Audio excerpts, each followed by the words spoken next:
Bonsoir à tous, bienvenue dans ce journal. Tout de suite, le sommaire. Le réchauffement climatique est une menace bien réelle. La température de la planète augmente. Les conséquences pour l'humanité sont de divers ordres. Ce 8 décembre est célébrée la Journée mondiale du climat. C'est un matériau de construction considéré comme un trésor dans plusieurs communes du Bénin. L'exploitation de gravier a connu récemment plusieurs réformes. On s'intéresse à la modernisation du secteur dans cette édition.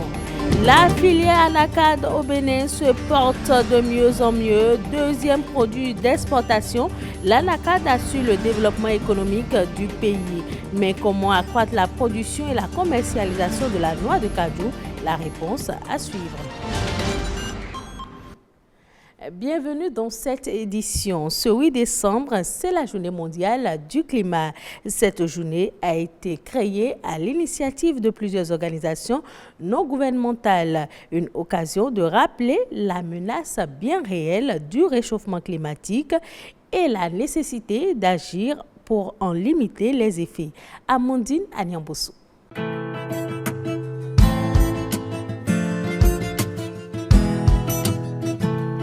Depuis quelques années, on note une augmentation et même une intensification de phénomènes météorologiques extrêmes. Des incendies de forêt dus à une grande sécheresse et à l'inverse, des pluies diluviennes et la montée des eaux qui mettent en danger de nombreux habitants.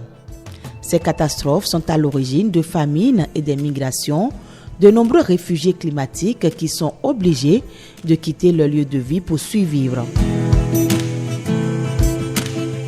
Dans la quasi-totalité des régions terrestres, les journées très chaudes et les vagues de chaleur se multiplient. L'année 2020 a été l'une des plus chaudes jamais enregistrées. Les régions tropicales sont les plus touchées par ce phénomène, mais celles tempérées ne sont pas non plus épargnées. Si les températures mondiales continuent d'augmenter, le risque d'instabilité de l'approvisionnement alimentaire sera hautement élevé. En 2050, il faudra nourrir 9 milliards d'individus. Des experts du GIEC ont déjà établi en 2014 que la production de grandes cultures comme le blé, le riz ou le maïs pourrait baisser de 2% tous les 10 ans. Lorsque la température augmente d'1 degré, c'est plus de 10% de baisse de la production alimentaire mondiale.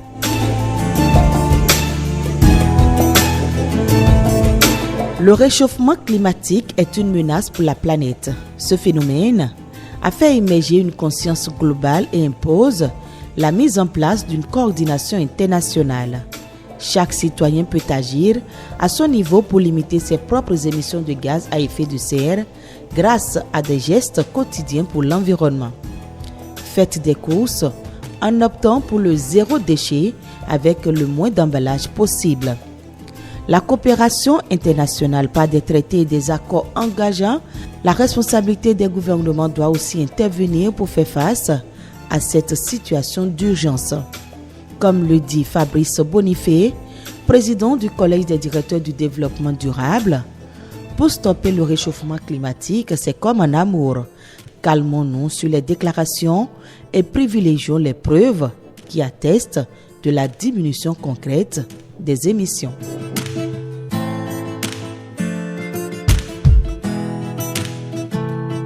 Le gravier, c'est un matériau de construction considéré comme un trésor dans les départements du Mono, du Koufo, de la Donga et de la Libori. Une ressource alors pillée dont l'exploitation est désormais encadrée, voire modernisée. Une équipe de la rédaction est descendue sur les carrières du précieux matériau dans la commune d'Aplaoué pour constater les changements intervenus. Voici le reportage de William Choki et Rosemonde Tchakwe. Vaste carrière d'extraction de gravier. Il se compte par plusieurs dizaines selon la granulométrie, une exploitation mécanique sur cette carrière de Matekwe dans la commune d'Aplaoué. Cette qualité dans le secteur du gravier roulé. Il y a plusieurs types de granulométrie. On peut citer par exemple le 5-10. C'est plus petit. les 5-15 et puis les 15-25. Une première pour l'exploitation de cette ressource minière dans cette localité. Des engins lourds en plein travaux, la pelle pour la fouille, la crible pour le tri et les chargeurs de la matière première recueillie. Ça, c'est le 5-10. Nous avons un crible capable de produire jusqu'à 800 tonnes par heure.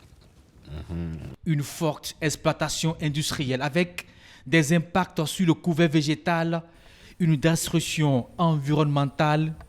Elle appelle aussi des restaurations selon le cahier de charges de la conformité environnementale délivré par l'Agence béninoise pour l'environnement. Si nous ne fermons pas les trous, nos engins même ne peuvent pas circuler pour faire une bonne exploitation sur la carrière.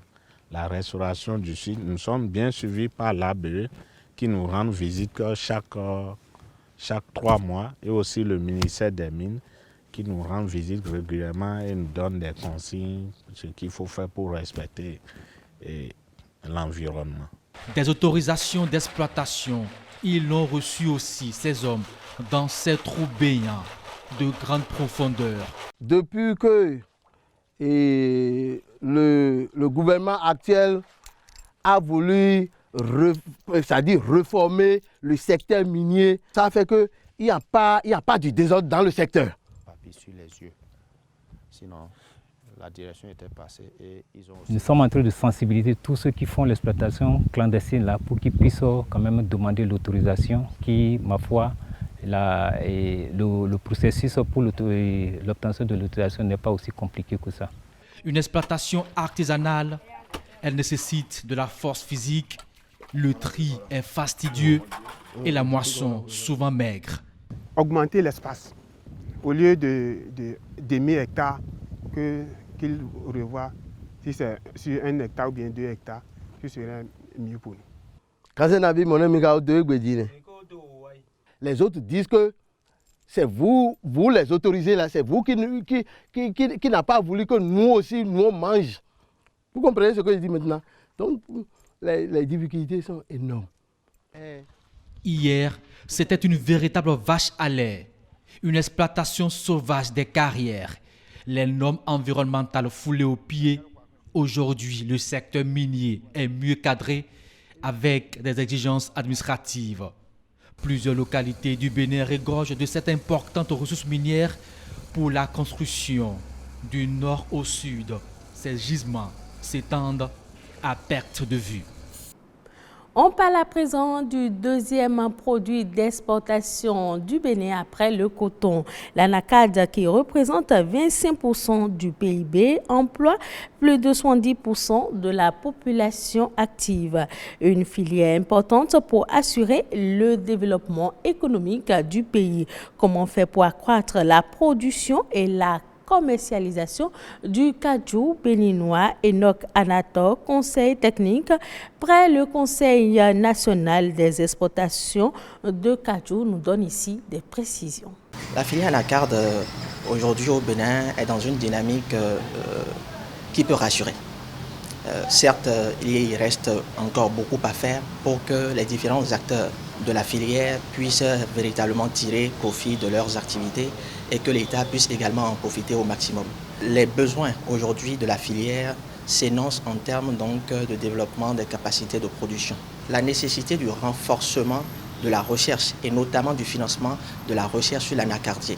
C'est l'amélioration de l'environnement de transformation du cajou en faisant un focus sur les mécanismes de soutien aux transformateurs afin qu'ils puissent être compétitifs sur le marché international. C'est ensuite le développement d'équipementiers locaux dans une stratégie de partenariat peut-être avec les Vietnamiens et les Indiens qui sont les experts en la matière. C'est ensuite renforcer les dispositifs actuels de financement qui sont devenus très spécifiques, mais où il faut faire encore un pas de plus. Les cadres des services de l'État sont chaque fois aux côtés des organisateurs pour alimenter la réflexion stratégique sur tout le déroulé de l'événement afin qu'ils puissent en sortir des éléments exploitables par les gouvernants eux-mêmes. Il est vrai que la vocation de transformation locale de noix de cajou vise beaucoup plus le marché international pour créer davantage de devises pour le pays, pour créer davantage de revenus pour les producteurs et pour les transformateurs. Mais encore essentiel que nous puissions développer un marché de consommation intérieure qui nous rassure que la plupart de nos produits transformés, la valeur ajoutée qui sera créée, puisse déjà être consommée et qu'on puisse créer une petite économie à travers cette filière à l'intérieur même de nos pays. Voilà. Mon dernier mot serait de faire l'invite aux acteurs publics de continuer les efforts qu'ils font depuis quelques années pour développer la filière en faisant un focus particulier sur l'interprofession de la filière anacarde du Bénin aujourd'hui, qui a du dynamisme, qui a de la jeunesse, qui a de la volonté et qui veut pouvoir développer le secteur pour le bonheur de tout le peuple béninois. Après une année d'intenses négociations sur fond de perspectives économiques mondiales difficiles, les partenaires au développement du Fonds africain de développement ont décidé de commun accord d'engager une enveloppe totale de 8,9 milliards de dollars, soit environ 55 milliards de francs CFA, pour son cycle de financement de 2023 à 2025. L'Algérie et le Maroc ont pour la première fois apporté leur contribution au fonds. Ils rejoignent ainsi l'Angola, l'Égypte et l'Afrique du Sud sur la liste des pays africains contributeurs. Le fonds a eu ces 5 dernières années un impact significatif dans plusieurs secteurs de développement. Il a contribué à raccorder 15,5 millions de personnes à l'électricité, soit 14 millions de personnes ont eu également accès à une agriculture améliorée. La suite de l'actualité au plan international, c'est dans Eco-Inter qui porte la signature de Charlène Kenjiro.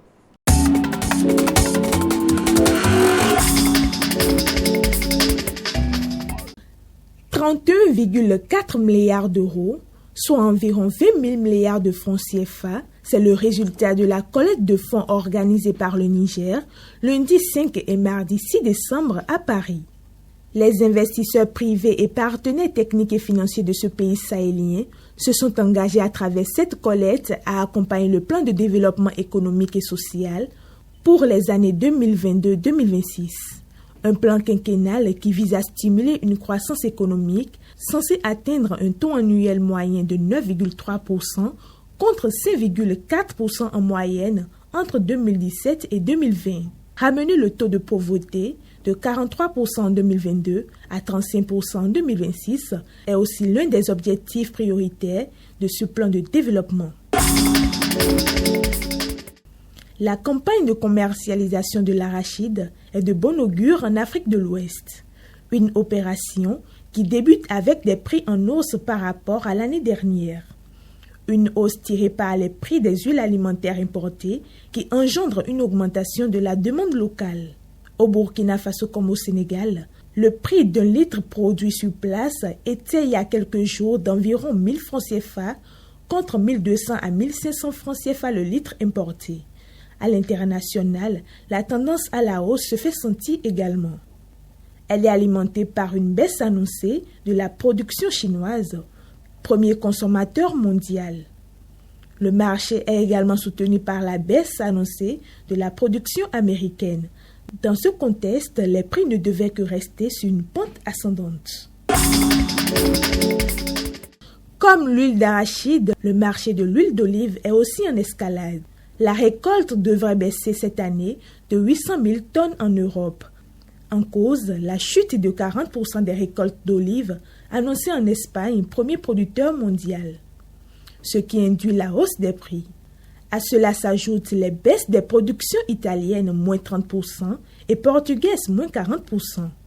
Le Maroc s'attend à une production en baisse de 20% et la Tunisie, qui exporte de gros volumes vers l'Europe, prévoit une chute de 25%.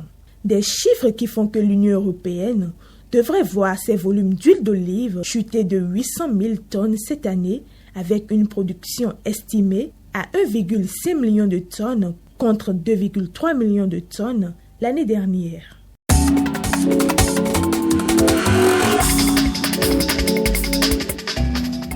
Et ce sera tout pour cette édition. Merci de l'avoir suivi.